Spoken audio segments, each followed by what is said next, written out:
Dumating na ba sa buhay niyo ang realization na kailangan niyo nang maglinis ng bahay? Actually sa akin, ngayon lang. So ayan, maglilinis na tayo ng bahay kasi kailangan mga bakla. So sabi nila, cleanliness is next to godliness. So plus, maglinis tayo nang sa ganun ay maging Diyosa tayo. So ayan, nasimula tayo sa floor at mag-brush tayo dyan. And then, susunod natin yung CR. So, ayan. Diyosa na ba?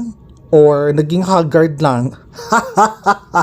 So, ayan. Tapos na lang natin ang paglilinis ng CR at tayo po ay magpapahinga right after. So, Diyosa na ba? Or Diyosang haggard ka na dyan?